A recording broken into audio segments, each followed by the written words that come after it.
नमस्ते दोस्तों। आज हम जावा की एक बहुत ही दिलचस्प दुनिया में गोता लगाने वाले हैं, रिमोट मेथड इन्वोकेशन यानी आरएमआई। कभी सोचा है, दो प्रोग्राम जो मीलों दूर अलग अलग कंप्यूटर पर चल रहे हैं, वो आपस में बात कैसे करते हैं? चलिए आज इसी पहेली को सुलझाते हैं। अच्छा, आगे बढ़ने से पहले एक सवाल पर सोचते हैं। सोचिए जरा, एक प्रोग्राम है दिल्ली में और दूसरा है मुंबई में। दोनों अलग अलग मशीनों पर हैं। तो दिल्ली वाला प्रोग्राम मुंबई वाले प्रोग्राम के किसी फंक्शन को कैसे चला सकता है? ये तो बड़ी अजीब बात लगती है ना? यही वो प्रॉब्लम है जिसे सॉल्व करने के लिए आरएमआई को बनाया गया था। तो ये आरएमआई आखिर है क्या भला? देखिए, इसकी किताबी परिभाषा तो ये है कि ये एक जावा स्पेसिफिक तरीका है जिससे एक जेवीएम में चल रहा ऑब्जेक्ट दूसरे जेवीएम में चल रहे ऑब्जेक्ट का मेथड कॉल कर सकता है। अब आसान भाषा में समझते हैं। इसका सीधा सा मतलब है, आरएमआई जावा प्रोग्राम्स के लिए एक तरह का टेलीपोर्टेशन सिस्टम है। प्रोग्राम्स को ऐसा लगता है जैसे वो आमने सामने बैठकर बात कर रहे हों, भले ही उनके बीच हजारों किलोमीटर का फासला हो। तो आज के सफर में हम क्या क्या देखने वाले हैं? सबसे पहले हम आरएमआई के 4 लेयर वाले मैप को समझेंगे, फिर एक मेथड की पूरी जर्नी को फॉलो करेंगे, क्लाइंट से सर्वर तक, और आखिर में सब कुछ जोड़कर पूरी पिक्चर को देखेंगे। ओके, तो इससे पहले कि हम किसी रिमोट कॉल को लाइव एक्शन में देखें, हमें इसका ब्लूप्रिंट समझना होगा। आरएमआई का पूरा खेल एक 4 लेयर वाले आर्किटेक्चर पर टिका है। यही वो ढांचा है जो दो अलग अलग मशीनों के बीच बातचीत को पॉसिबल बनाता है। तो ये 4 लेयर्स कौन कौन सी हैं? सबसे ऊपर है एप्लीकेशन लेयर, उसके ठीक नीचे है प्रॉक्सी लेयर, और यहीं पर हमारे आज के 2 हीरो हैं, स्टब और स्केलेटन। फिर आती है रिमोट रेफरेंस लेयर और सबसे नीचे ट्रांसपोर्ट लेयर। जब भी कोई रिक्वेस्ट जाती है ना, तो उसे इन चारों मंजिलों से होकर गुजरना पड़ता है। चलिए, अब थ्योरी बहुत हो गई। इस पूरे आर्किटेक्चर को एक्शन में देखते हैं। हम एक मेथड कॉल का पीछा करेंगे, क्लाइंट से लेकर सर्वर तक और फिर वापस भी। इससे एकदम साफ हो जाएगा कि ये सारी लेयर्स मिलकर काम कैसे करती हैं। तो कहानी शुरू होती है क्लाइंट के घर से।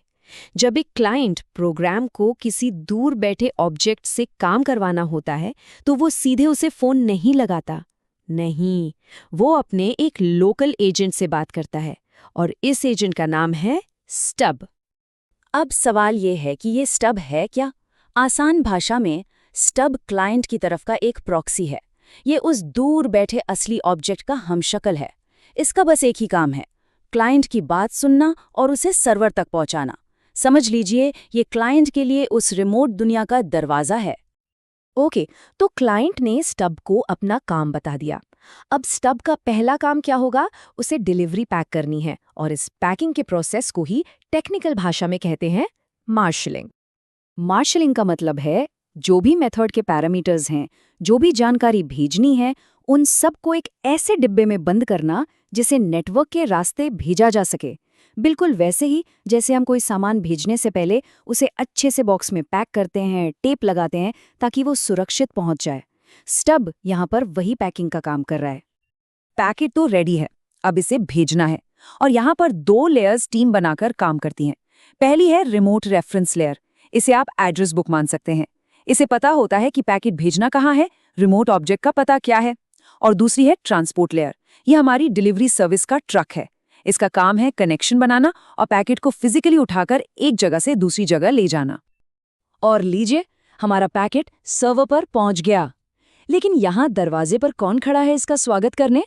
यहाँ है स्टब का जुड़वा भाई, जो सर्वर साइट पर रहता है, और इसका नाम है स्केलेटन। तो ये स्केलेटन क्या करता है? ये भी एक प्रॉक्सी है, लेकिन सर्वर की तरफ का। इसका काम स्टब के काम का ठीक उल्टा है। ये क्लाइंट के स्टब से आई हुई रिक्वेस्ट को रिसीव करता है, उसे खोलता है, और फिर जाकर सर्वर के असली ऑब्जेक्ट को बताता है कि भाई तुम्हारे लिए काम आया है। तो जैसे स्टब का पहला काम था पैकिंग, स्केलेटन का पहला काम क्या होगा? बिल्कुल सही, अनपैकिंग, यानी डिलीवरी को खोलना। और इस प्रोसेस को हम कहते हैं अनमार्शलिंग। अनमार्शलिंग का सीधा सा मतलब है उस पैकेट को खोलना और उसके अंदर से सारी जानकारी, सारे पैरामीटर्स को बाहर निकालना, ताकि स्केलेटन समझ सके कि क्लाइंट चाहता क्या है और फिर उस हिसाब से असली ऑब्जेक्ट को जाके कमांड दे सके। बिल्कुल हमारे पार्सल को अनबॉक्स करने जैसा। अब जैसे ही स्केलेटन असली मेथड को कॉल करता है, सर्वर पर काम हो जाता है। जो भी रिजल्ट आता है उसे वापस क्लाइंट को भेजना होता है। और ये वापसी का सफर भी बिल्कुल उसी रास्ते से होता है, बस रिवर्स गियर में।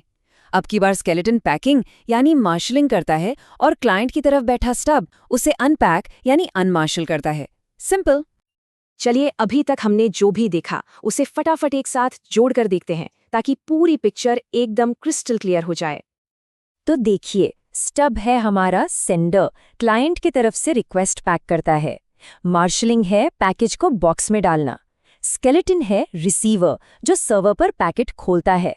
और अनमार्शलिंग है पैकेट को अनबॉक्स करना। है ना एक बढ़िया पोस्टल सर्विस की तरह। यहाँ पर एक बहुत ज़रूरी बात याद रखने वाली है।